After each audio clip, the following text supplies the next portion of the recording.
Бердібек Соқпақбаев. Өлгендер қайтып келмейді. 9 бөлім. Оқу жылы басталған. Мен 7-5-ге ана тілінен, 9-ға психологиядан, 10-ға логикадан сабақ берем. Аннан құрап, мыннан құрап 7-сіне 24 сағат жүк тауып берді. Зағипа 2-3 кластың бірін оқытады. Жаңабай дейтін біреудің бір бөлме едені жер тағмейін жалдап, сонда тұрып жатырмыз. Мектепке қашық емес. Егер шынымды айтсам, педагогтық жұмысқа деген ынта менде алғашында зор еді. Осы жолға барымды салып еңбек етуге дайын едім. Бірақ амал қанша, мектептегі жағдайды көріп білгеннен кейін енді біртін қожырай бастадым. Қожырамау, торықпау мүмкін емес еді. Мектеп үлкен мектеп, ал бірақ жоғары дәрежелі білімі бар мұғалімдер аз, бірен-саран ғана. Оның өзінде де көпшілігі сырттан оқып бітіргендер. Мектеп директоры Жақыбаев та, оқу ісін басқарушы Ильясов та білімдері таяз, педагогтық қабілеті шамалы дүмше жандар көрінді. Ұстаздарға ұстаздық ету қолдарынан келмейді. Нендей мәселені болса да тамыр таныстық, туысқандық жолмен шешеді. Олардың бетіне қарсы келетін, қыңқ деп дауыс көтеретін адам мұнда шамалы. Кәрілігімен қоса Жақыбаев әрі дымкес аурушаң. Болары болып бояу сіңген адам. Азық етіп нәр етері баяғы ескі жүгі. Бүгінгінің бәріне баяғы қоржынның түбінен қарайды. Бүгінгіні көнерген ескі өлшеммен өлшеп бағалайды. Онысы көбіне көп кер тартпалық болып шығады. Қашан көрсең Жақыбаевтың қолынан таяғы, аузынан ыңқылы түспейді. Алдына бір жұмыспен бара қалсаң айтатыны, кеше қандай тамақтар жеді, оның әсері қалай болды, түнде қалай ұйықтады. Егер шын айтса, оның ауырмайтын күні, 12 мүшесінде ауырмайтын жері жоқ. Бір басымда 5 итім бар деп кейде өзі қуланып отырады. Олары гастрит, полиартрит, радикулит және бірдеңе иттер. Осыншама иттерге талатып қойып қалай тірі жүргеніне таң қаласың. Жақыбаев сірә осы күнгі газет журналдарды оқымайтын болса керек. Оқыса өзінше оқиды. Өйткені қайдағы ескі сөз, ескі терминдерді тілінен тастамайды. Совет одағы деудің орнына кеңестер одағы, социалистік Қазақстан деудің орнына социалды Қазақстан дейді. Басқалар баяғыда ұмытқан көне сөздерді ол ұмытпайды. Октябрь революциясын октябрь төңкерісі, жиылыс президиумы деудің орнына жиылыс төрағасы дейді. Оқу ісін басқаратын Ильясов Жақыбаевтың көлеңкесі тәрізді. Өз сөзі, өз пікірі деген болмайды онда. Директор жөтелсе, ол да жөтеледі. Директор мұрнын шұқса, ол да мұрнын шұқиды. Директор еснесе, ол да еснейді. Аузын оған қарағанда кең ашып еснейді. Осыны көрген мен шыдамадым. Бір күні мектеп директорына кірдім. Асқазаны нашар Жұмекең бір уыс тұз жұтқандай тыжырынып, дар еткізіп кекіріп қойып отыр екен. Жұмеке, осы қалай ойлайсыз? Жоғары кластарға қазақ әдебиетінен Қасымова емес, мен оқытқан жөн секілді дедім. Неге? Біріншіден, менің Қасымоваға қарағанда білімім жоғары. Екіншіден, мен жазатын адаммын. Әдебиетке жаным жақын. Әдебиет менің төл ісім, жейтін наным. Қасымованың әдебиетті оқытып келе жатқанына талай жыл болды. Тәжірибесі мол. Енді оны ауыстырып жатудың реті келмес, деді Жұмекең. Мен бұл сөзге қанағаттанбадым. Ренжіп, бұныңыз әшейін шығарып салу ғой, дедім. Жақыбаев маған өте бір ұнатпаған көзбен қарады. Әй, осы тура сөзділігім-ай. Ойымдағымды жасырмай ашық айтып салатындығым. Өлсем түбі осы мінезімнен өлетін шығармын. Қарап жүрем бе, мұнда да өзіме дұшпандар тауып ала бастадым. Әнеугінгі әңгімеден кейін Жақыбаев менімен салқын амандасады. Жоқ, ол өздігінен ешкімге ыңғай берген емес, тек берген сәлемімді салқын қабылдайды. Жақыбаев мені жек көрген үшін завуч Ильясов тіпті құтырып кетті. Өйткені екеуінің ым-жымы бір. Әдебиет пәнінің оқытушысы Қасымовамен жаман емес едім. Бұрын ол мені көрсе қылмыңдап шүйіркелесе қалатын. Енді аяқ астынан ол да өзгерді. Амандаспай, тымсырайып өтеді. Соған қарағанда Жақыбаев әнеугінгі әңгімені жеткізген. Яғни менімен Қасымова да жау. Мектеп жанында интернат бар. Оның директоры Сейіт дейтін тұрпайының маскүнемі, маскүнемнің тұрпайысы. Оның интернат балаларына істемейтін бассыздығы жоқ көрінеді. Өз үйшінің жұмысына пайдаланады, жекеменшік малын баққызады, отынға, шөпке жұмсайды. Тіл алмаған балаға қол жұмсайтын дөрекілігі және бар. Бұның бәрін маған интернат балалары шағынып өздері айтатын еді. Олар менің баспасөзде өлеңдерім, әңгімелерім жарияланып тұратын білет. Мені жазушы санайды. Маскүнем Сейіттің әлгі аталған оңбағандық іс қылықтарын қатырып, филетон етіп жазуымды өтінеді.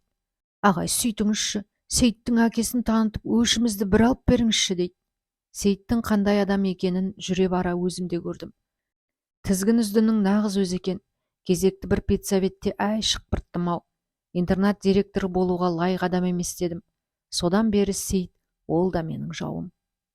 Кейін білсем, Сейіт мектеп директоры Жақыбаевтың әйелінің жақын бауыры екен. 1-90 аяқталды. 90-дық қорытынды шығарылып жатыр. Мектепті жайлап алған шылық пен былықтың неше түрлі көкесі енді көріне бастады. Оқу сапасыз болғандықтан, қай класты алсаңыз да балалардың білім дәрежесі оқу программасына сай емес, төмен.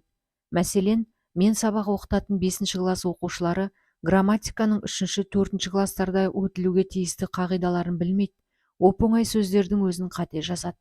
Бұл оларға бұдан бұрынғы класстарда дұрыс білім берілмеуінің, класстан классқа ат үсті көшіріліп келудің салдары. Міне, қазір де солай. Балаларға шетінен өтірік бағалар қойылады. Мектепте әдетке айналған бұндай көз бояу жолға мен түспедім. Өзім сабақ беретін пәннен әр оқушы қалай үлгерсе, сол өзіне лайық бағасын қойып шықтым. Бұның нәтижесі өзім үшін де, мектеп басшылары үшін де оншалық қуанарлық болмады. Бүкіл мектеп бойынша оқушылары сабаққа ең нашар үлгеретін мұғалім мен болып шықтым. Оқушылар ең нашар үлгеретін пән мен оқытатын қазақ тілі болып шықты. Мәселен, 5-ші класстағы 24 оқушының жарымына жуығы үлгермейді. Класс журналындағы мен қойған 90-дық бағаларды көріп, завуч Ильясовтың көзі бақырайып кетті. Бұл неге бұлай дейді? Бұл осылай. Оқушылар пәнді нашар біледі. Неге нашар біледі? Нашар білетін себебі, бұдан бұрынғы жылдары олар оқу программасына сай тыңғылықты дұрыс білім алмаған. Класстан классқа өтірік көшіріліп келген. Кім дұрыс білім бермеген? Кім өтірік көшіріп келген? Әрине мен емес. Менің мұғалім болуым 1-ші жыл. Жә, болмайды, мынауыңыз түзеу керек. Аудандық оқу білімі мынаны қабылдамайды. Нені түзеу керек? Мынау, 2 алғандардың бағасын 3 етіп түзеу керек. Бір класстан 10 бала үлгермейді деген сұмдық емес пе? Бұл үшін районы біздің басымыздан сипамайды. Жоқ, түзе алмаймын деймін. Районы басымыздан сипамайды екен деп өтірік баға қоя алмаймын. Бұған менің педагогтық ар-ұятым жібермейді. Директор шақырады дейді. Келдім. Мен тапсырған 90-дық есеп алдында жайылу жатыр. Қық деп тыржиып кекіре жаздап, Мамырбаев жолдас, мынау не? Ол менің 90-дық есебім болар. 24 оқушының 10 үлгермейді, солай ғой. Бәрі сонда жазылған. Жазылғанын көріп тұрмын. Менің білгім келетіні, сіз 1.90 бойына не бітірдіңіз? Бала оқыттыңыз ба, жоқ әлде өкіметтің ақшасын текке алып, сандалып бос жүрдіңіз бе? Мұнша бала сабақтан неге үлгермейді? Оны әуелі мына сіздерден сұрау керек. Мен бұл балаларды 1.90 ғана оқытсам, сіздер жылдар оқытып келесіздер. Өкіметтің ақшасын текке алушы мен емес, сіздер болуларыңыз мүмкін. Өйткені балалар шетінен сауатсыз. Мына сөзді естіп Жақыбаев санына шоқ түскендей болды. Кәдімгі қызыл өңеш керісу басталды. Екеуміздің шаңқылдасқан даусымыз дәлізге шығып кетті. Аяқ астынан бұнда не боп қалды дегендей, әркім есікті ашып қарайды. Айқай мен және алмасын білген ол үнін қайта бәсеңдетті. Қой, бала болмаңыз, түзеңіз. Жоқ, түзе алмайым. Онда біз сіздің өзіңізді түзетуге мәжбүр боламыз. Сіздіңше, 1.90 бала оқытқан сіз ғана адал адамсыз, басқалардың бәрі арам, жау екен ғой. Өкіметтің көзін бояушы болғаны ғой. Жоқ, олай емес шығар. Сіз келмей тұрып та осы мектеп тәп-тәуір мектеп болатын. 42 мұғалімнің 41-і оңбаған да, тек біреуі оңған дегенге сірә ешкім нана қоймас. Керіс енді біздің үйге Зағипа екеуміздің арамызға көшті. Құрсын, тақаспаш солармен. Түзе деген түзей сал. Өтірік баға қойып жатқандар сен ғана емессің ғой. Бәрі де солай дейді жұбайым. Өй, сен қызық екенсің. Жұрттың бәрі ұры болды екен деп мен дағы ұры болмақпын ба? Өмір құбылыстарына маған ұқсап ысып суымай байсалды қарап топшылайтын Зағыш. Боласың, болмасаң олар сенен одан жаман жасайды дейді. Кешегі Көкөзекті ұмытқан екенсің. Әлбековті ұмытқан екенсің. Адам жаны төзбейтін топастық, сорақы рушылдық көріп келдің. Күйіп пісіп айттың бәріне. Әне, содан не шықты? Түкте шыққан жоқ. Үріп қала берген күшік тәрізді болдың. Мақтасаң бұны да айтып жазарсың, бірақ оныңнан да түк шықпайды. Ең соңында арышыл, жікшіл атанып, өзің жаманатты боласың. Бұның бәрі құлаққа кіретін сөздер еді.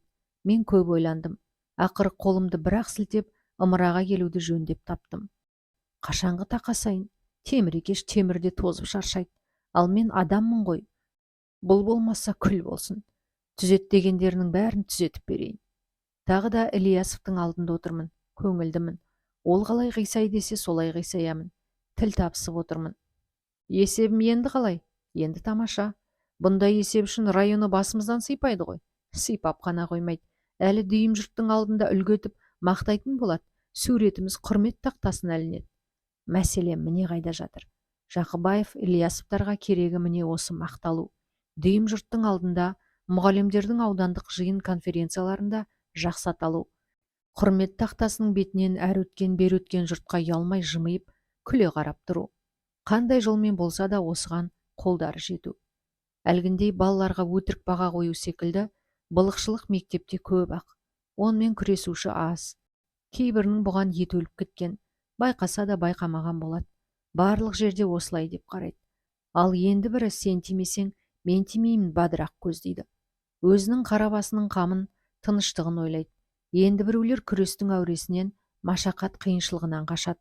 Жалғыз өзім коммунизм орнатпаспын дейді. Әйтпесе білімді, ақылды мұғалімдер мұнда да жоқ емес, бар. Әділдік үшін күресіп, дауыс көтергендерге арыз қой, жікшіл деп ат қойып, айдар тағып алатындары және рас. Былайғы даурықпа жұрт не біледі? Түк те білмейді. Біреуге әлгідей жаманат тағылса, өрт шыққанда еліріп, даңғаза қылып әкетеді. Көшеде жайыңа кетіп бара жатсаң, әне, анау арыз қой, әне, анау жікшілдеп, көзіңе шұқып көрсетіп, қаныңды қарайтып, жүйке тамырыңды тоздыратын болады. Осыдан соң не істесең де ең әуелі арыз қойдың ісі болып шығады.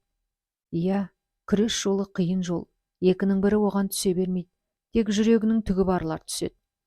Тоғышарлар өзі түспей өзге түссе екен дейді. Отты өз қолымен емес, басқаның қолымен көсеуді тәуір көреді. Оқудың жарты жылы зымырап өте шықты. Қысқы демалыс. Тағы да біраз жол азабын шексем де Алматыға келдім. Баспаға жазда тапсырған өлеңдер жинағым бар. Соның тағдырын білмекпін. Бұл бір шаруам. Екінші, бұл жолы да құр қол емес едім. Балаларға арнап спортшы өмірінен шағын повесть бітіріп әкелдім.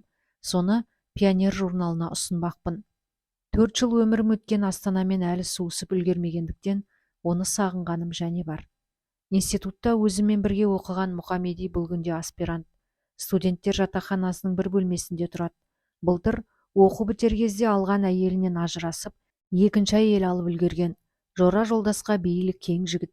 Қысылғам жоқ, сонда келіп түстім. Мұхамеди де, оның бұралған жас әйелі де жылы қарсы алды. Аспирант Мұхамедиде кешегі студент Мұхамедиге ұқсамайтын мінездер пайда бола бастапты. Тамақты талғап ішіп, талғап жейтін бопты. Арақты тастап шарапқа көшіпті. Дастарханға көзге оғаш қыпшабел шілтиген нәзік рюмкалар келді. Мен қырлы стақанның өзін тәуір көріп отырмын. Оймақтай нәзік рюмкаларға ауыз жарымады. Шыдамым жетпеді де ашық кеттім. Осы үйде стақан бар ма? Маған стақанға құйып бер дедім. Мұхамедидің мәдениетті бола қалуы әшейін екен. Қырлы стақанға ол да көшті. Түннің бір уағына дейін екеуміз кагор ішіп дуылдастық. Баспаның директоры аты республикаға белгілі ақын еді. Ол мені студент кезімнен біледі. Бұрнағы жылы институттың мен басқаратын әдебиет үйірмесінде біз онымен мықтап тұрып дуылдасып кездесу кешін өткізгенбіз. Бірге суретке түскенбіз. Соның бәрі ол кісінің есінде екен. Жастарға қамқоршыл мінезімен ол мені өте жылы қарсы алды. Баспаға қатысты шаруаларымды ешқандай әуре сарсаңсыз тындырып берді. Бүгін қаламақы төлейтін күн. Бақандай 9.000 сом алады екем. Қуаныштан жүрегім жарылып кетпесе не қылсын? Бұрын соңды біздің тұқымда осынша мол ақшаны қолына бірден ұстаған адам сірә болды ма екен? Әй, қайдан болсын. Жүрегім аттай тулап, қолдарым дір-дір етіп, мен әлгі аталған ақшаны әзер санап алдым. Санап алдым дегенім өтірік. Кассаның алдындағы топырлаған жұртқа көз етіп, бұрын мұнша мол ақшаға қолым жетіп көрмеген бейбақ екенімді оларға сездірмеуге тырысып, әйтеуір санап алған болдым. Бірақ бұндай қулық маған оңайға түспеді. Төбеммен бақайыма дейін малшынып терлеп кеттім. Уф деп сыртқа шықтым. Қалта-қалтамның бәрі ақша. Буын-буынымнан әл кетіп аяғымды әзер басатын тәріздімін. Бүгінгі күн мен үшін байитын күн екенін айтып, Мұхамедиді ерте келгем. Ол ішке кірмей қолын артына ұстап сол арада дәлізде жүр. Алдың ба? Алдым. Енді кете берсек те болады. Жоқ, бірден тартып отыруға батылсызбын. Оным әбестік болатын тәрізді. Тегіннен тегін қыруар ақша қалтама өзі келіп түскен жоқ қой. Немесе көшеде келе жатып тауып талған жоқпын. Өзіме тіл жеткісіз жақсылық, қайырымдылық жасаушы адамдардың арқасында алдым. Ендеше жақсылықты жақсылықпен қайтаруым қажет секілді. Турасын айтсам, ішкізіп жегізуім керек. Менің бұрын соңды байқауымша жұрттың бәрі солай етеді. Бәрі болмағанмен көпшілігі. Сонда кімге ішкізіп жегізем? Мен үшін ең бірінші қымбат адам ол баспаның директоры. Алған қаламақымның ол тең жарымын ішіп жесе, өкінетін мен жоқпын. Егер реті келсе, батылым жетсе, мен оны Алматының ең мынау деген ресторанына шақырмақпын. Аяғымды қорына басып, баспа директорының кабинетіне кірдім. Біраз бөгде адамдар отыр. Олардың көзінше ештеңе айта алмасымды сезіп, одан бетер қысылдым. Дегенмен отырып жатырмын. Баспа директоры, ақшаңды алдың ба деді. Алдым, рахмет. Басқа түк айта алмадым. Біраз отырдым да сыртқа шықтым. Тағы да айналсоқтап кете алмаймын. Осыншама мол ақшаны қалтама тығып ап, тайып отыруым тіпті де жөн емес тәрізді. Және бір ой қинайды. Баспа директор маған қарағанда жасы ересек адам. Әдебиетте аты, орны бар. Мен жүріңіз дегенмен ол жүре қоя ма? Мынау неткен жағымпаз, қу бала деп жаман ойлап қалмай ма? Ал шақырмасам, ниет білдірмесем, ол мен туралы сараң бала екен деп ойлап қалатын секілді. Сонымен екі оттың ортасындамын. Ақыры шақыра алмадым. Баспаның көркем әдебиет бөлімінің бастығы жастау жігіт. Менің жинағымның тағдыры тікелей соның қолында. Алдағы уақытта да оған ісім талай түсуі даусыз. Енді тым құрса соны сыйлау, бұдан гөрі жақындасу ниетіндемін. Бірақ қолыма бөлім бастығы да оңайлықпен түсетін емес. Менен гөрі ысылған, менен гөрі арынды біреулер оның столын манадан қоршап алған. Үйірлі балық тәрізденіп, дүр етіп бәрі сыртқа бірге шығып кетеді, дүр етіп бірге қайтып келеді. Кеткендегіден келгендегі түрлері көңілді, шат-шадыман. Сірә сол маңдағы көк үйшік сырахананы бір сүзіп оралатын тәрізді. Келісімен желдей есіп жаңа өлеңдерін оқысады, желдей есіп бірін-бірі арқаға қағып мақтасады. Байқаймын, бүгінгі Пушкин, бүгінгі Абай осылар. Кіл классиктер қоршап алған бөлім бастығынан да күдерімді тез үздім. Мұхамеди екеуміз өзіміз тартып жөнелдік. Үйге қарай емес, әрине, бұндайда кел деп қол бұлғап жібермейтін ресторанға қарай. Пионер журналы Алматыдағы газет-журнал редакцияларының ішінде маған ең жақыны. Олай болатын жөні бар. Институттың бірінші курсында оқып жүргенде тұңғыш өлеңім осында басылған. Тиесілі азынаулақ қаламақысын журнал қызметкерлерінің әлдегімдерден сәлем айтып, шақыртумен ұялып, әзер барып алған едім. Ол менің тұңғыш қаламақым болатын. Сөз сатып тапқан ақшаға тұңғыш ауыздануым. Пионерді менің бір жола жаулап алуым міне солай басталған. Содан бері өлең әңгімелерім журнал бетінде үзбей басылатын болған. Басқа редакцияларда емес, мен мұнда еркін кіріп еркін шығам. Бұлардың өз адамы тәріздімін. Келген шаруамның жайын ешқандай қысылыссыз еркін отырып айтам. Енді міне соқтауылдай повесть әкеп отырмын. Журналдың көркем әдебиет бөлімін белгілі жазушы Мұқан Иманжанов басқарады. Адамшылыққа, мінезге бай, тамаша, мәдениетті жан. Бұдан бұрында ол маған талай қамқор болған. Балаларға арнап повесть жазып әкелдім дегеніме ол менен бетер қуанды. Не жөнде? Спорт өмірінен деймісің? О, тамаша. Біздің қазақ балалары үшін нағыз қажет тың тақырып екен деп, табанда редакция қызметкерлерін жинап, повесті дауыстап оқуды ұйымдастырды. Журнал редакторы ол да мінезі ашық жарқын адам, Мұқанмен дос. Екеуі бір-бірін бүкпесіз шын құрметтеп сыйлайды. Менің алыстан келгенімді ескеріп, өзге жұмыстарын былай сырып қойды. Өзіме осынша достық пейіл көрсетілуіне мен дән риза едім. Бас аяғы 70 беттік шағын повесті өлең оқығандай судыратып, шабыттанып, тез-ақ оқып шықты. Жұрт зерікпей көңілді отырып тыңдаған секілді. Ара-тұра күлісіп қойып отырды. Мен әсіресе редактор мен Мұқанның қабағын бағам. Ол екеуі күліп масайраса, ішімнен мен де күліп масайрап жетсе түсем. Шығарманың тыңдаушыға жақсы жаман жетуі белгілі бір дәрежеде оны оқуға да байланысты екенін сездім. Үзіліс. Жұрт шылым шегіп кеукілдесіп басқа жайларды сөз етісіп кетті. Ал менің ойымда повестің тағдыры тұр. Не болар екен, қабылдана ма, жоқ па? Мұқан не айтса сол болары даусыз. Оның өң реңінен қауіп көлеңкесі сезілмейді. Міне енді повесті талқылау басталды. Отырған ат төбелендей шағын топты көзімен шолып алды да: «Ал кім сөз сөйлейді?» деді редактор.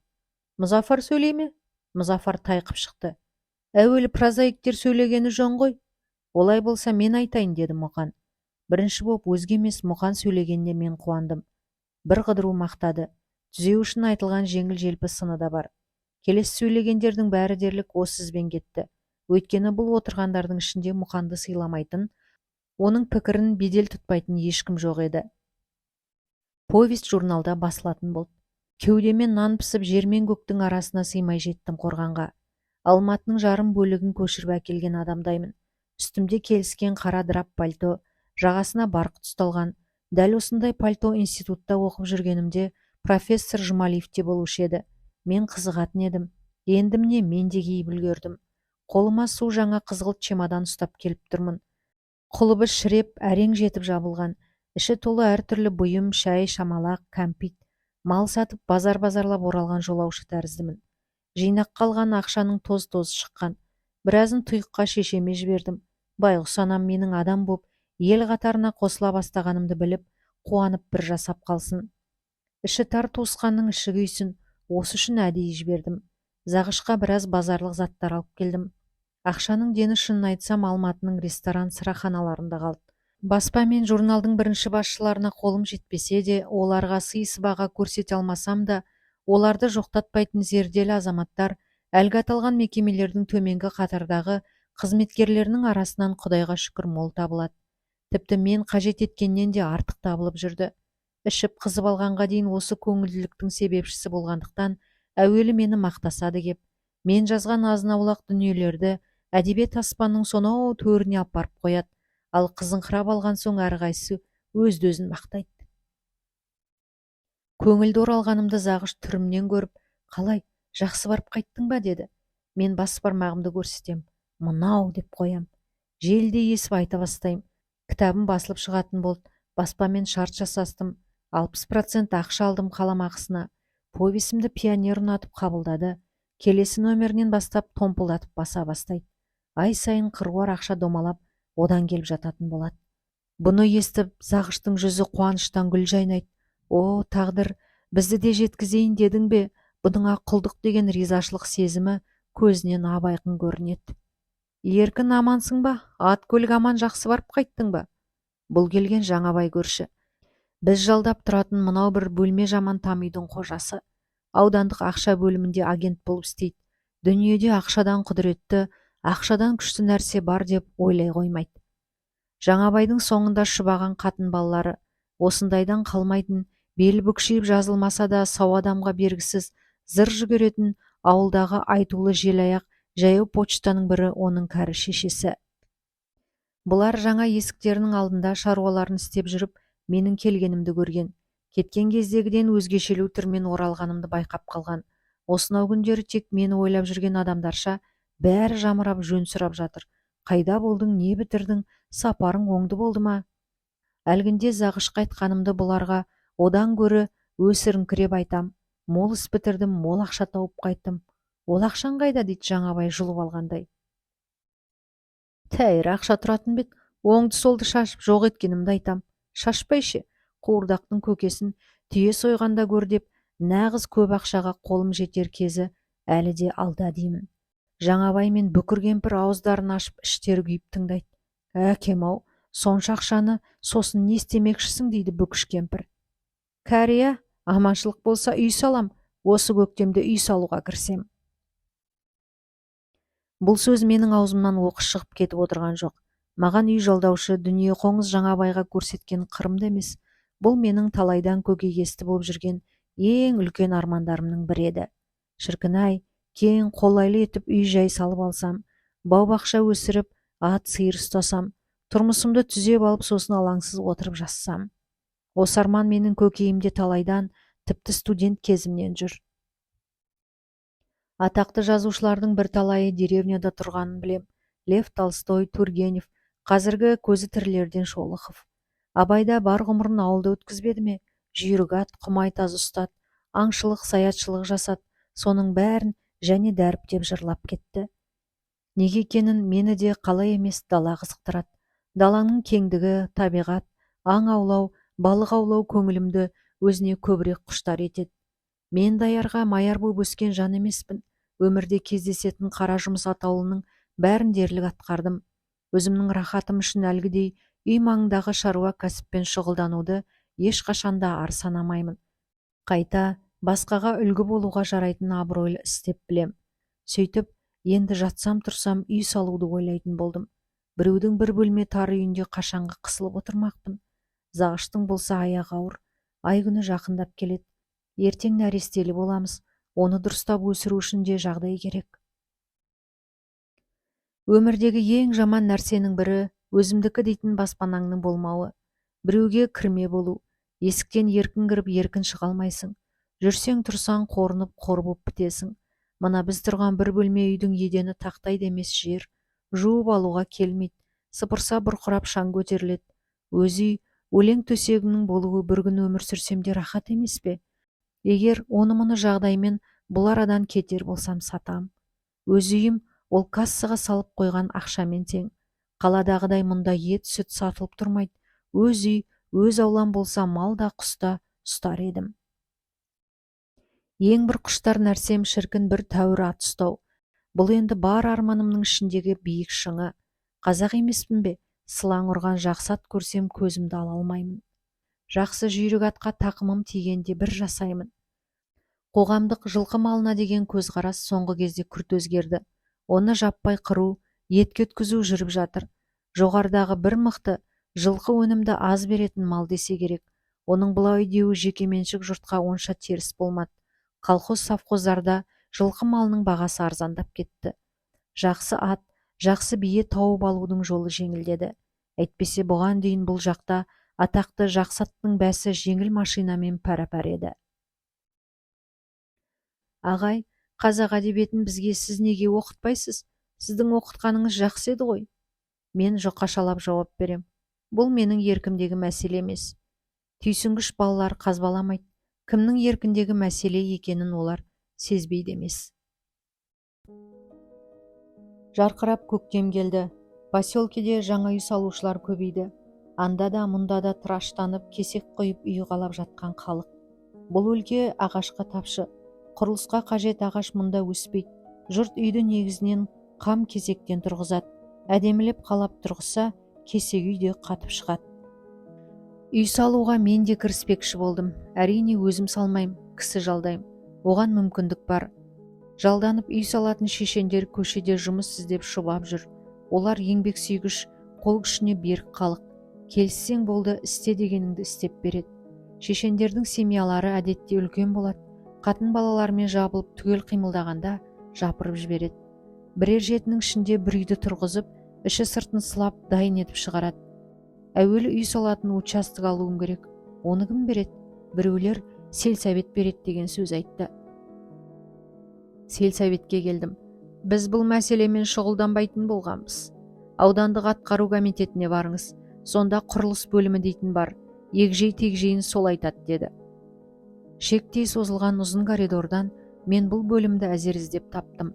Өйткені есігінің сыртына бір парақ қағазға жазған жазуын әбден кір басып көрінбейтін болған. Үңіліп әрең танып оқыдым. Оқығанмен не пайда? Есік қашан келсем жабық тұрады. Бір күн, 2 күн келейін ылғи жабық. Және бір күн келіп тұтқасын тартып келіп қалғанымда есігі ашылып келіп кетсін. Мен бұны күтпеген едім. Әрі қуанып, әрі таңғалғандай болдым. Сопақша күңгірт бөлме ішіне толған темекі түтінінен одан бетер күңгірт тартқан. Төрде терезенің алдында бір тумбалы бір ғана стол. Шылымды бұрқыратып сорған біреу отыр. Мен аудандық ресми бір кеңсеге емес, оның жеке басының ұйықтайтын бөлмесіне баса көктеп кіріп келгендей ол маған бақырайып қарап қалған.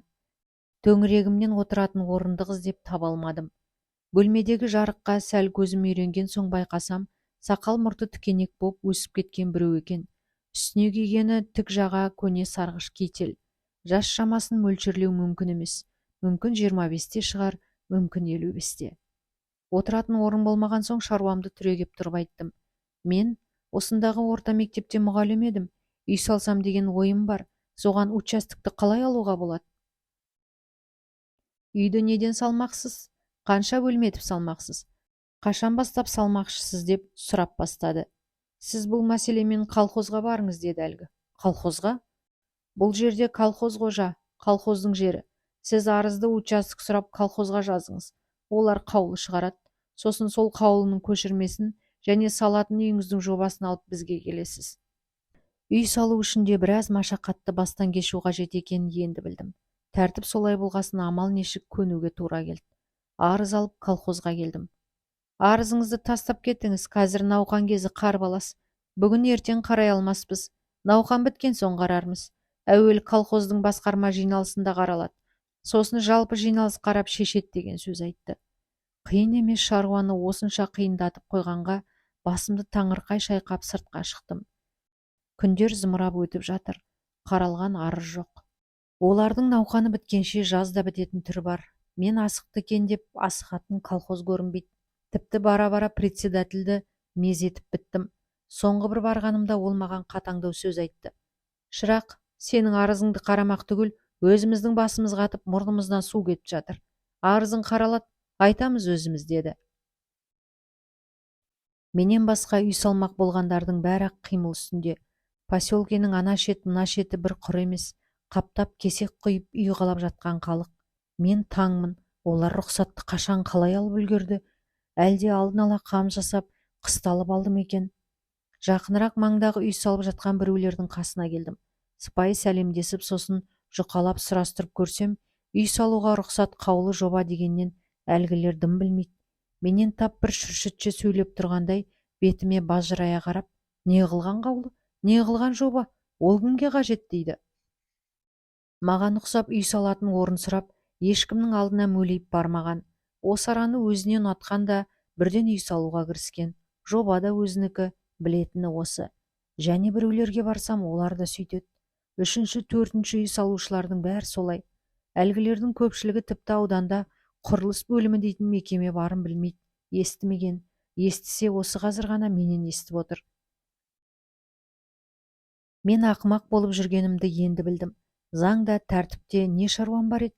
Қазіргі жылы кездің әр күнін пайдаланып, іс тындырудың орнына өзімнің мазам кетіп, өзгелерді қоса мазалап, кеңсе-кеңсенің табалдырығын тоздырып, уақытымды текке өлтіріп сандалумен жүріппін. Колхоздың рұқсат қаулысымен, типтік жобамен үй салып жатқан бір жан көрсем көзім шықсын. Заңды бұзба, тиме оған, айналып өт деген сөз осындайдан айтылса керек. Айналып өтіп, енді мен де іске кірістім. Поселкенің дәл орта тұсында, мектеп пен аудандық кітапхананың екі аралығында ешқандай пайдаға аспай бос жатқан жер бар. 10 сотықтан кем емес. Мен үйді поселкенің шетінен емес, осы арадан салуды лайық көрдім. Орталық мектепке жақын. Шылдыр еткен қоңырау даусын естіп үйден шықсам да, сабағыма дәл барам. Заңмен, тәртіппен жүріп үйренгендіктен әлі де қаша соқпын. Ешкім ештеңе демес пе екен деп, әуелі бір демалыста үй салар жерді қадалап, қағып, иемденіп қоршаған болдым. Жоқ, тыныш, қолғағар ешкім көрінбейді. Бұдан соң қоршалған жердің бір шетінен кесек құю үшін балшық жасайтын шұқыр қаза бастадым. Ауыз ашқан жан жоқ. Батылдығым артып, үй салатын кісі жалдап, кесек құйғызуға кірістім. Ешкім ештеңе демейді. Жұмыс қызып жүре берді. Ахмет дейтін шешенді жалдап алдым. Бір қора қатын бала қарындас інілерін ертіп келді. Таңның атуынан күннің батуына дейін істейді. Күн шуақ, жауын шашын жоқ. Құйылған кесек тобарсып тезге бет. Үйді қалап, іші сыртын сылап ақтап беруді Ахмет мойнына түгел алған. Ахмет арақ ішпейді. 5 уақыт намаз оқып, тамақ ішкенде ғана жұмыстан қолы қалт етеді. Басқа кезде тыным алғанды білмейді. Бас аяғы бір жетінің ішінде үйге қажетті кесек түгел құйылып бітті. Және бір жетіде үй қаланды. Үшінші жетінің аяғында төбесі түйе тайлы болып жабылған, есік терезе орнатылып, іші сырты сыланып, ақталған 2 бөлме алдына кіреберіс жағын кілеті бар жаңа үй даңғырап шыға келді. Ағаштың тапшылығынан шатырлы үй бұл жақта сирек және жауында аз, ал еденін тақтайлау ол кейінгінің жұмысы. Тап қазір менің қалтам оны көтермейді. Біздің үйде той, Жаңа қоныс тойы. Өзім өз боп өмірімде тұңғыш рет баспана салып кірдім. Өзімдікі дейтін тұңғыш шаңырағым, қуанышым зор-ақ. Қонақтарымның бәрі дерлік мұғалімдер. Ішінде аудандық оқу бөлімінің меңгерушісі Әміров бар. Көңілім қаламаса да мектеп директоры Жақыбаевты да шақырдым. Тастап кетудің ретін таба алмадым. Келді. Тек сыпайгершілік үшін шақырып отырғанымды ол әрине білет. Қой сойылған, бір бөшке бал, сыра, арақ. Шарап мұнда сән емес, шараптың бұндағы аты қызыл арақ. Қызыл арақ десе жұрт жыранып қарайды. Әйел де еркек те ауыз былғап ішкен соң, ақаңның қызылын емес мөлдіреген тап-тазасын ішуді тәуір көреді. Әуелі арақ жол салып береді, сосын сыра сорапталады. Қонақты мүмкін болғанша мас етіп, үйін таба алмайтындай етіп жіберу ол енді мақсат. Бұл демалыс күні болатын. Ет жегеннің соңынан екінші рет шай ішілердің алдында бәріміз сыртқа есік алдына шығып бой жазып кеукілдесіп тұрмыз. Нағыз орталық көшеден бұл ара қаға беріс. Көшемен өтіп жатқан жұрт аз. Бір кезде мектеп жақтағы көшенің мүйісінен аяғын тәлтіректетіп басқан біреу көрінді. Аяғына етік, галифе, шалбар, китель киген. Кителінің бар өңірін ағытып, ашып қоя берген. Көшенің кеңдігінен екі жақтағы үйлерге соғылмай әрең жол тауып келе жатыр. Ол анадайдан шоңғырлаған бізді көрді. Бізге қарай ойыса жүрді. Таныдым. Сол әлгі ауткомның құрылыс бөлімін басқаратын жігіт өзімнің ескі досым. Біздің дәл қасымызға келіп тоқтады. Әркім-әркімге үңіліп қарап амандасқан болады. Бір кезде қолын маған ұсынды. Көздерін жыпылық-жыпылық еткізіп, мені жөндеп тани алмай тұр. Таныса да есіне түсіре алмай тұр. Анаң сырқат, тез жет. Телеграмма сөзі қысқа, қысқа да болса айқын. Қайтейін, қанатым жоқ. Қанатым болса ұшар едім. Апыл-ғұпыл жиналдым да станцияға қарай жүретін машина іздеп тартып жөнелдім. Зағипа ай күніне тақап отыр. Жол жүруге жарамайды. Жолшыбай машина тауып 200 шақырым жердегі теміржол станциясына, одан пойызбен Алматыға, Алматыдан және машина іздеп Қарасазға, Қарасаздан Тұйыққа, үйге жеткенімше 5 күн өтіп кетті. Мүмкін болған жағдайдың бәрін пайдаланып, ақшаны бетіне қарамай шашып жұмсаумен құс болып ұшып жеткен түрім осы. Анашым ауыр халде екенін естігенде жан шыдасын ба? Одан қымбат, одан құрметті кімім бар?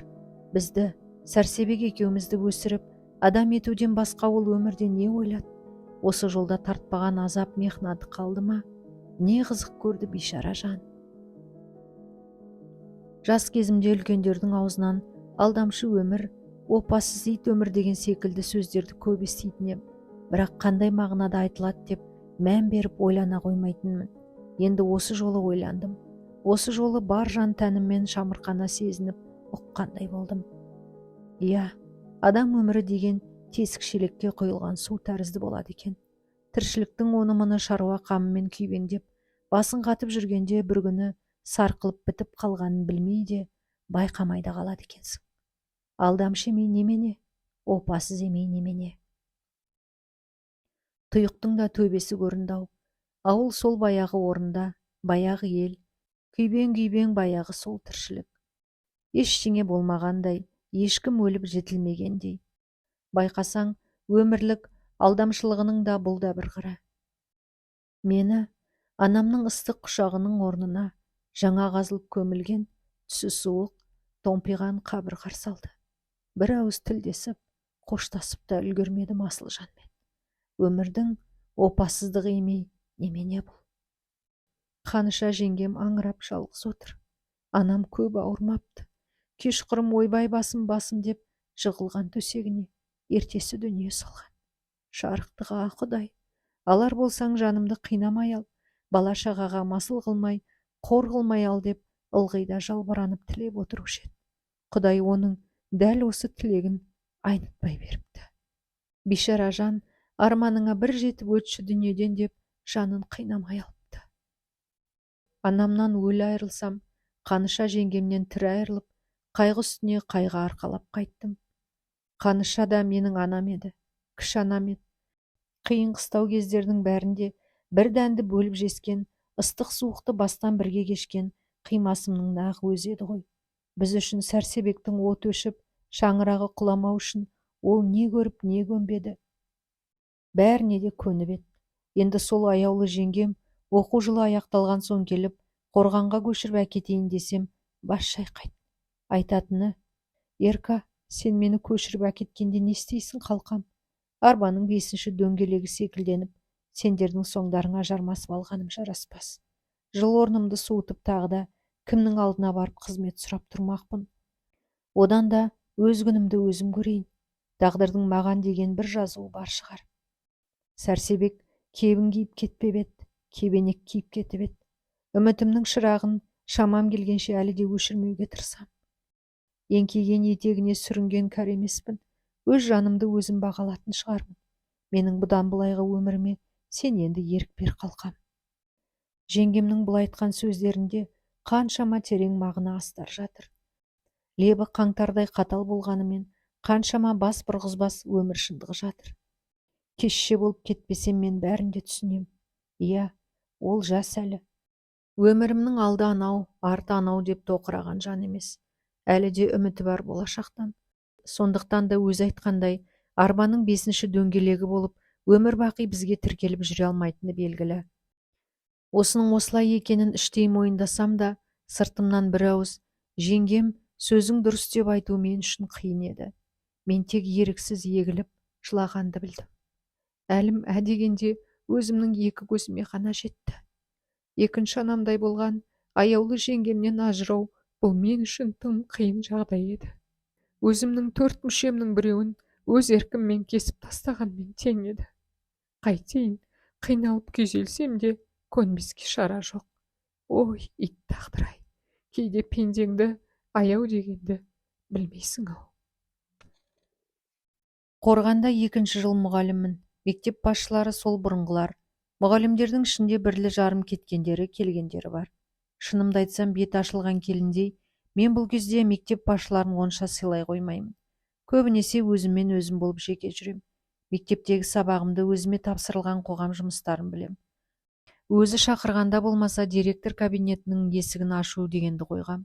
Жақыбаев, Ильясовтар көшеде кездессе, байқамаған адам болып шекемнен қарап өтем. Былықпенен шылыққа белшеден батқан тоғышар арзан жандар екенін көріп, біліп отырып қалай ғана сыйларсың, қалай ғана бас иіп амандасарсың. Педсовет болса, қаралып жатқан мәселеге менің қатысым жоқтай бір шетте кітап немесе газет оқып отыру әдетіме айналған. Институтты осы биыл бітіріп келген көз ашықтау, тауы шағыла қоймаған бірдекілі жас мұғалім жігіттер бар. Олар маған үйір, мен жағында, менің сөзімді сөйлеуге бейім. Ал кәртамыш мұғалімдер Жақыбаев пен Ильясов жағында. Осы жікшілдік, осы бөліну әсіресе педсовет болған кезде ашық байқалады. Мен жағындағылар өз алдымызға өкшелеп бөлек отырамыз да, мектеп басшыларының сойылын соғатындар, ымжымдары жарасып, бірін-бірі қас-қабақпен ұғысып, олар да бөлекте отырады. Кейде ымыраға келмей екі жақ боп айтысып, тартысу әдетке айнала бастаған. Жоғары кластарға қазақ әдебиетін бұрынғыша биыл да Қасымова оқытады. Мен 6-7-ге қазақ тілін оқытам. 7-сіне 24 сағаттан артық сабақ беріп көрген емеспін. Мектептегі жүгі ең аз мұғалімнің бірімін. Бұл мені мектеп басшыларының өздерінше шөміштен қысқан түрлері. Бірақ мен қыңқ демеймін. Сабақ беретін сағатымды өсіруді өтініп, ешкімнің алдына мөлиіп барып тұрмаймын. Алматыда шығармаларым, кітабым басылып жатқанда шөміштен оңайлықпен қысыла қоймайтыным белгілі. Бұны Жақыбаев пен Ильясов та біледі. Қорған орта мектебіндегі жағдай айтарлықтай емес. Мұғалімдер арасында жікшілдік бар. Соның кесірі бүкіл оқу тәрбие жұмысына тиіп отыр деген қаңқу сөз биыл ұлғайған. Содан ба қайдан бір күні мектепте өзгеше бір педсовет шақырылды. Аудандық партия комитетінің бірінші секретары Алдажаров, аудандық атқару комитетінің председателі Құсайынов келген. Әміров болсын болмасын осында. Бірінші басшылардың алдында ол аяғын үшінмен басып, құрдай жорғалайды. Өзі де бір мекеменің әміршісі екенін мүлдем ұмытқан. Күн тәртібіндегі мәселе біреу: мектептегі оқу тәрбие жұмысының қал жағдайы және оны жақсарту шаралары. Осында келгелі бері көріп білгендерім, ішімді сақардай қайнатып, зорға жүрген адаммын. Бұндайда сайрамағанда қашан сайрайын? Жарыс сөзде бірінші болып сөйледім. Жақыбаев пен Ильясовты аяусыз сынға алдым. Былық пен шылықтың неше түрі осы екеуінен өрбейтінін бас бұрғызбас дәлелдер келтіре отырып, тілімнің жеткенше дәлелдеп айттым. Жұрт ұйып тыңдады. Көбінің қышуы қанып отырғаны белгіледі.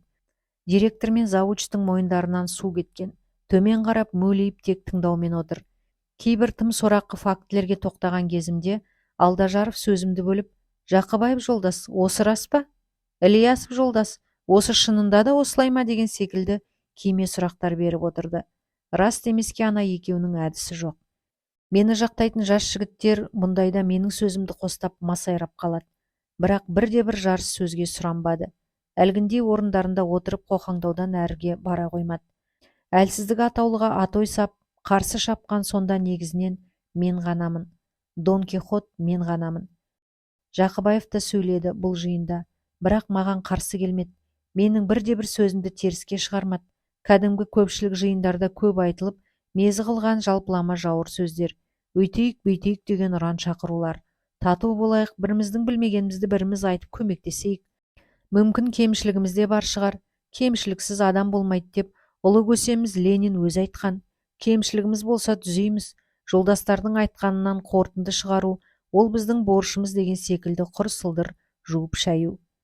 Ең соңынан аупартком секретары сөйледі. Ол не айтса заң бұнда. Секретар күмпілі кеше ғана басылған апат соғысты еске салды.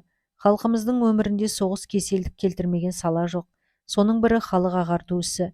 Бәрі соның зардабы. Біз ол зардапты жоюымыз керек. Осы кездегі жаңа талаптарға еңбек етуіміз керек деді. Коллективті бірлікке, татулыққа шақырды. Біз Жақыбаевтарға қарсы жақ бұл педсоветтен сөзіміз өрге басқан жеңгем боп масайрасып тарастық. Нағыз айқас әлі де алда екенін, нағыз жеңіп жеңілу алда екенін сөйтсек білмеппіз де болжайды алмаппыз. Ақыр түбі сойылға кім жығылатынын, кімнің мерей үстем боп мұртынан жымия қарап тұрарын болжай алмаппыз. Мен әкемін. Жамалатты 6 айлық өзіме тартқан тәмпіш мұрын қызым бар. Зағыш көктемде аман есен босанған.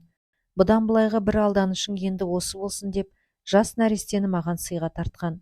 Балажан әке болатынды бұрында сезетін едім, енді одан асып түстін. Қызымды бір сағат көріп иіскемесем тұра алмаймын.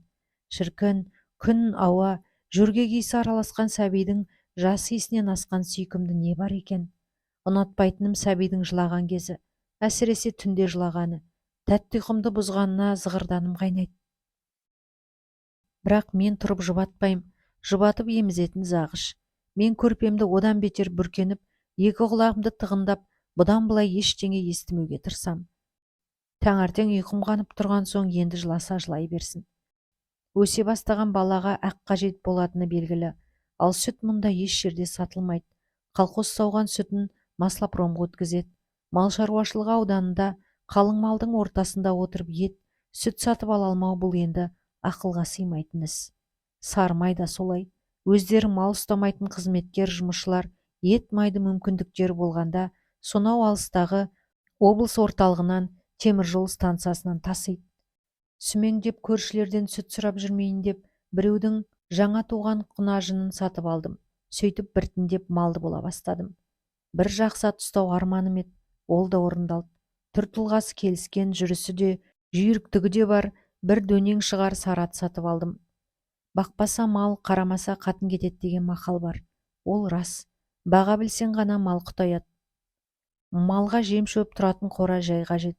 Мал жан көбейген соң енді маған істер істе, шаруа тіршіліктің қамын ойлауда көбейді. Бірнеше күн әуреленіп үйдің бет алдынан атпен сиырға арнап қора салдым. Жем шөп табылуда оңай емес. Еш жерде ашық сатылмай діңкелетеді. Ашық сатылса алар едің ақшаңа. Жұрт жем шөпті малдарына әрқайсысы әртүрлі қиғаш жолмен, әртүрлі амал айламен, әлдегімдермен жең ұшынан жалғасып табады. Мүмкіндігі барлары ептеп-септеп өздері дайындайды. Амалдауға ебім жоқ адаммын. Ондайда ойым алсам жиіркеніп үркіп тұрам. Біреуден бір-екі дөңгелекті көдек арба сатып алдым. Мектепке сабақ беріп келгеннен кейін қолым боста соны сары дөненге жегіп алам да тартып жөнелем.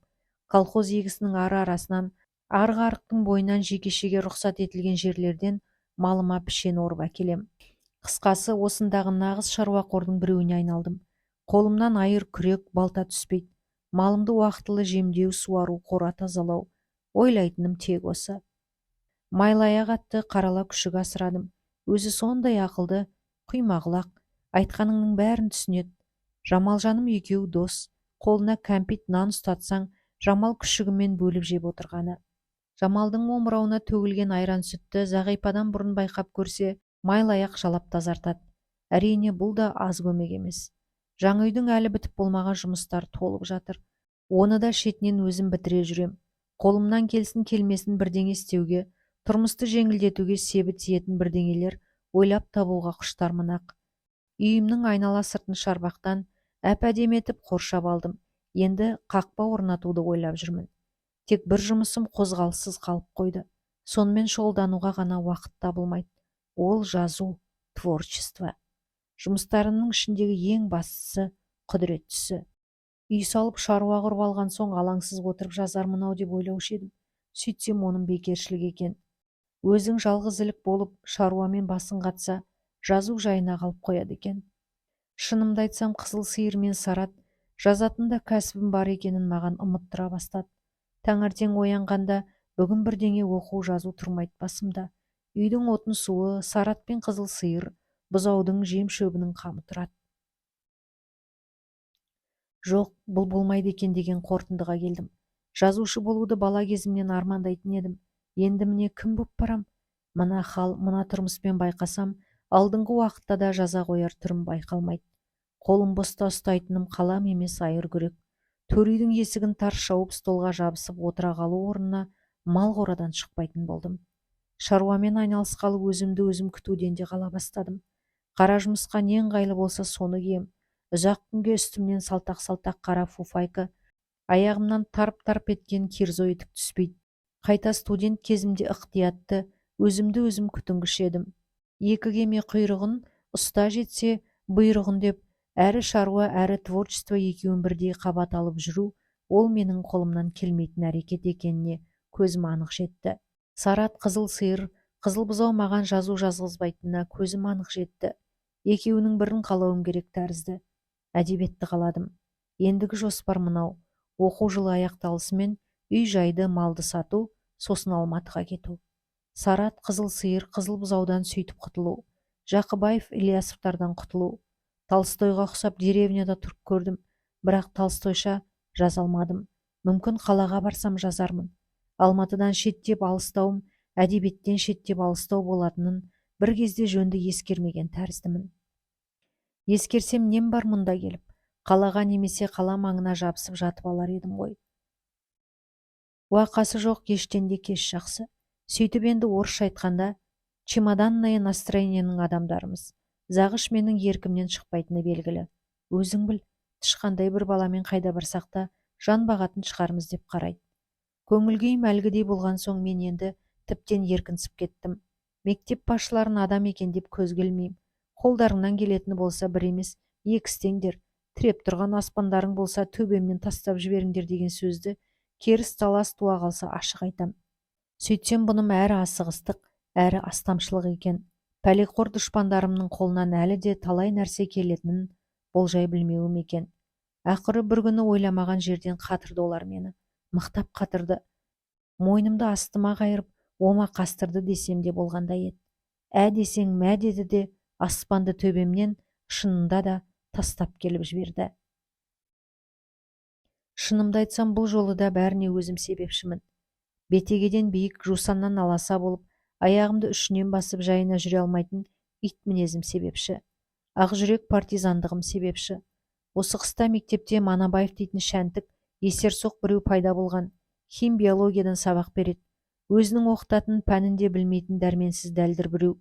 Сабақ үстінде оқушылармен базардағы былапыт әйелдерше салғаласып ұрсатын көрінеді. Балаларды тілдеп боқтауға дейін барады. Дөрекі сөздер айтады оқушыларға. Манабаев туралы мәселе бірнеше рет педсоветте қаралған. Неге екенін мектеп басшылары оған тым ымырашыл. Педагогтық мінезге жарамайтын, сорақы қылықтары атой сап көзге ұрып тұрса да мәймөңкілеп қарайды. Көзін алартып кеңірдегін сығып алудың орнына сауырынан сипап ескерту, қатты ескерту сияқты жұмсақ шаралар қолданған болады. Одан әріге бармайды. Бұны жаза екен деп сезінген, түзелуге бет алған Манабаев жоқ. Көбіне Манабаевтан зәбір көрген жоғарғы класс оқушылары шағынып маған келеді. Ағай, осы туралы газеттердің біріне қатырып жазыңызшы деп өтінеді. Жаздым, фельетон жаздым. Манабаевтың масқара қылықтары деген. Аудандық газеттің редакторы Мирамов түзу жігіт, өзі менімен достау. Фельетонымды соған оқып беріп ем, ұнатты. Фельетон газетке жарияланды. Қорғанда жер сілкіну, менің төбемнен аспан құлау, міне осылай басталды. Мен фельетонға герой етіп жазып отырған Манабаев, сөйтсем бұнда жел айдап қаңғып келген әлдегім емес екен. Аудандағы тфу десе түкірігі жерге түспейтін екі дөкей басшының бірі ауатком председателі Құсайыновтың әйелінің жақын туысы болып шықты. Ол мұнда жайдан жай келе салмаған. Құсайыновты сағалап соны арқа тұтып келген. Мен бұны қайдан білейін? Егер білсем, арты қалай болады деп ойланам ғой. Сөйтіп, пәлені тағы да өзіме өзім тауып алдым. Бауырын күнге қақтап, манаурап тыныш жатқан қара шұбар жыланның құйрығын өзім барып бастым. Жылан басын бұрып алды да, тісінде қанша уы болса, соның бәрін аямастан төгіп, мені шақтай кеп. Дұшпандарым жетісіп, шоқ-шоқ мәз. Өзіңе де сол керек деп табалап күледі. Ал достарым, бұндайда басына іс түскенде, мен осының досы едім, не көрсем де бірге көрейін деп, қасыңда кім қалады? Фельетон жарияланғанына 1-7 уақыт өткен. Манабаев қалшылдап күйіп пісуде. Бір күні аяқ астынан мектептің бір топ мұғалімін ауткомның мәжілісіне шақырды. Мен де бармын шақырушылардың ішінде. Тізімнің жуан ортасындамын. Аңқау басым ештеңеден сезік ала қоймадым. Бардым, отырдым. Районо меңгерушісі Әміров, мектеп басшылары бәрі отыр. Ауатком мәжілісінде қаралмақ мәселе тағы да Қорған орта мектебіндегі оқу тәрбие жұмысының жайы туралы екен. Мен бұны жаңа естіп білдім. Жұрттың қас-қабағын аңғарып, енді ғана ішімнен сезік ойлай бастадым. Онымды білдірмеуге тырысып, жағамды жайлауынан салып отырмын. Сөз әуелі мектеп директор Жақыбаевқа берілді.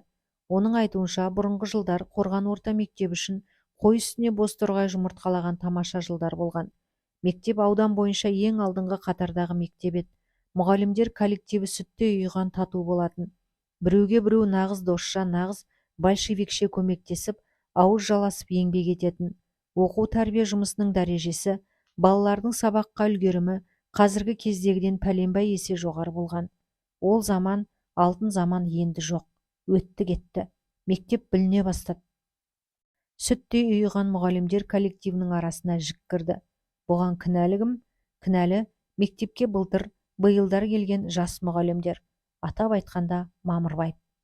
Төбемнен зу еткен суық сезім табанымнан бірақ барып шықты. Мені қаралап, жамандауға Жақыбаев сөзді аяп қалмады. Әбден дайындалып, мені тұқыртуға болады деген факт сымақтарды жіпке тізіп алып келген. Астанада институт бітірген жас кадр бола тұрып, өкімет пен партияның сенімін ақтамаймын, мектеп басшыларының сенімін ақтамайды. Өзімдік коллективтен жоғары бөлек ұстаймын. Коммунистік идеяға жат жекеменшік идеяны уағыздаушының бірімін. Өзге мұғалімдер бұған күш-жігерін мектептегі оқу тәрбиесіне жұмсап жүрген кезде, мен тек өзімнің қара басымның қамын ойлап, үй салумен, жекеменшік мал жинаумен болғам. Осы қыста соғымға бие сойған едім. Жақыбаев оны да маған пәлетіп жапты. Аналық малды жойды, сол арқылы ауданымызда мал басының көбеймеуіне себепші болды деп қаралады. Биені колхоздан сатып алғаным есеп емес. Моральдық бейнем де айтарлықтай емес екен. Былтыр педагог Қасымованы айналдырғам. Ол көнбеген соң жау боп алғам. Бұны осында отырған Қасымова өзі растайды. Оқушыларды мұғалімдерге қарсы айдап салам. Пәлен-түлен деген оқушылардың дәптерлерін жыртқам. Қысқасы, педагог болуға мүлдем лайықсыз, оңбаған біреу екем. Ойпырмай, ақты қара, қараны ақ деп сыпаттаудан оңай ештеңе жоқ екен-ау деп ойлап қалдым. Кімді де болса жамандауға сөз табылады екен. Маған енді бәрі де түсінікті еді. Ауатком мәжілісі тек мен үшін шақырылған, менің көзімді Қорған орта мектебінен жою үшін. Бәрін алдын ала тәптіштеп ойластырған, бәрін келісіп алған.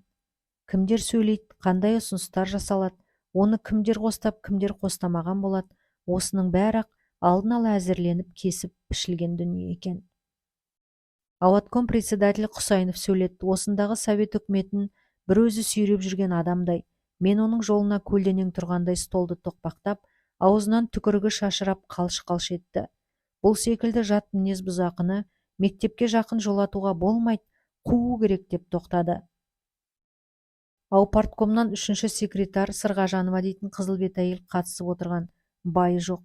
Мен көріп жүрген әкім әйелдердің көпшілігі неге екенін байсыз болады. Оның сөзі Құсайыновтың сөзінің жаңғырығы тәрізді болды. Газеттегі фельетон туралы бір ауыз сөз айтылмады. Бұл да алдын ала ойластырылған нәрсе. Фельетон жайлы айтылса, онда сөз басқа жаққа ауады. Жұрттың назарына бірінші боп Манабаев түседі. Ауатком председателінің кімді қызғыштай қорғап, кім үшін күйіп пісетіні белгілі болып қалады. Ең соңынан маған сөз берілді. Ыза буып жиреніп кетіп қалғым келіп, әзер шыдап отыр едім. Орнымнан асықпай түрегелдім. Төрдегі Құсайыновқа қарап, спектакльді жақсы әзірлеген екенсіздер. Өз рөлдеріңізді бәрілеріңізде тәуір атқарып шықтыңыздар. Өтірік пен жалақорлық әбден кәсіптеріңіз болып алған екен дедім. Ешқандай толқымай, өріктімей, жайымен айттым. Ар жағы таза, адал адам қашанда өзін мығым ұстайды. Есікке таяу отыр едім, шығып жүре бердім. Мамырбаев, тоқта, қайда? Мамырбаев тоқтаған жоқ. Неменеге тоқтасын? Сөз ұқпас қорқаулармен күресу үшін бе? Маған енді бәрібір еді, онсыз да құйысқаным көтеріліп, бұл арадан кетуге әзірленіп жүрген адаммын. Қашайын деген қоянға тәйт деген себеп деп, мыналар соны тек тездетті. Соңынан естідім, мен кеткен соң Құсайынов одан бетер шат-шәлекей бопты. Ол сірә мені ұзақ сөйлеп ақталар, жалынып жалбыранар деп ойласа керек. Мені қорғаннан басқа мектепке ауыстырмақ ниеттер бар екен. Мен әлгіндей мінез көрсеткен соң ауатком председателі табан астында басқадай шешімге келеді. Жергілікті өкіметті, оның мәжілісін сыйламайтын бүгін өзі қайдан шыққан әулие? Оның көзін ертеңнен бастап жою керек, мұғалімдік қызметтен мүлдем шығару керек. Қаңғып кететін жағына кетсін біржола депті. Мәжіліс мені мұғалімдік қызметтен босату туралы қаулы қабылдапты. Қырсыққанға кейде менде қырсығатын жыным бар. Жоқ, олай болса жайдан жай кете салмаспын. Арамзаның біразының мойнын астына қайырып, өш алып, содан кейін ғана кетермін деген ойға келдім. Өйткені ісім де арым да аға адамын. Неден қорқам? Жайдан жай кете салсам жеңіліп кеткен болам. Яғни кінәм бар. Көлденең жұрт солай ойлап, солай топшылайды. Тоғышарлар, пәлен өстіп бүлдірді мектепті, сол үшін қызметінен қуып кетті демей ме? Мешкей деген жаманат. Бұл сөз сосын қорғаннан басқа жерге жайылады. Әлі Алматыға жетеді. Мені танитын танымайтындардың арасында жаман пікір тудырады. Кетерде мұнан еңбек кітапшасын алуым керек. Оған бұлар өздігінен тәуір сөздер жазбайтыны тағы белгілі. Жоқ, үн-түнсіз кете салуым жарамайды. Жігіттік ар намысым бұған жіберетін түрі жоқ. Мен күресем. Ісім мен арым адал екенін дәлелдеп, содан кейін ғана кетем. Әділдік қашанда жеңуге тиіс. Енді менің жауыздықпен күресуім басталды. Оның жолы біреу ғана, жоғары орындарға арыздану. Басына іс түспеген адамның заңда шаруасы бола қоймайды. Ал бірдеңеге ұшыраса, ең әуелі заңға жүгінеді. Заң әке, бұған сен не айтасың? Ісіме қатысты бар заңның біразымен танысып қарасам, заң мен жақта көрінеді. Жоғары дәрежелі білімі бар мұғалімді аудандық жер қызметінен босата алмайды. Тек облыс босата алады. Онда да республиканың оқу министрлігіне хабарлай отырып дейді заңның сөзі. Мыналарың істеп отырғаны ендеше барып тұрған заңсыздық қой. Жүгіріп прокурорға барайын. Айналайын, сен мені мына заңсыздықтан қорға. Қане, қандай заңсыздық деп өліп тұрған прокурор көрінбейді. Тыңдау да жауап беруде самарқау. Болар іс болған екен, біз оған ештеңе істей алмаймыз. Сотқа беріңіз, сот қарап шешеді дейді. Сот мұнда Қасымов. Сот әлгі сабақ оқытуда өзіммен бақталас әдебиетші Қасымованың күйеуі. Әділдік іздеп арыз айтып соған баруым керек. Жоқ, бара алмаспын мен оған. Жоғарыға томпылдатып арыз айдағаннан өзге енді лаж жоқ. Білгіштер қайда да болса бар. Ауылда да жетерлік. Менің тағдырым секілді тағдырды бастан кешіп, сауаты ашылғандар жан-жақтан ақыл бере бастады. Сен арыз жазар болсаң, жоғарғының жоғарғысына жаз. Аудан облысқа жаз, бәуре болма. Оныңнан түк те шықпайды. Әділдік тапсаң жоғардан ғана табасың. Ал бергі төмен жақ сенің сөзіңді еш уақытта да сөйлемейді. Құсайынов Жақыбаевтардың сөзін сөйлейді. Өйткені сенен гөрі олардың қолы ұзын. Әділдік айтқысы келіп, ашыла бастаған ауыздарды олар сенен бұрын тығындап қояды. Білгіштің бір емес, бәрі осыны айтады. Және бір білгіш, Құдайға шүкір бізде емессің. Азын аулақ орысшаң бар. Сен арызды орыс газеттеріне жаз деген кеңес береді. Орыс ол әділдігі мол жұрт. Қазақ газеттеріне жазғаныңнан пайда аз. Қазақ газеттерінен келетіндер мұнда кімнің үйіне түнеп шықса, ертеңінде соның сөзін сөйлейтін болады. Біз оны көріп жүрміз шырақ, дейді. Шығарма жазудың орнына арыз жазғыш болып алдым.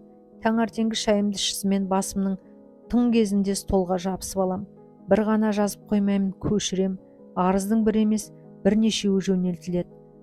Барсын, пара берсін, артықтығы болмас. Бірнеше парақ қағаз бен конверт, маркалардан өзге менен не шығып жатыр? Қолым бос, уақыт деген жетеді. Не арзан, қағаз, конверт арзан. Қол арыздың бәрі бірдей аяқсыз қалмас. Бірі болмағанмен, бірі тексерілер. 9 бөлімнің соңы.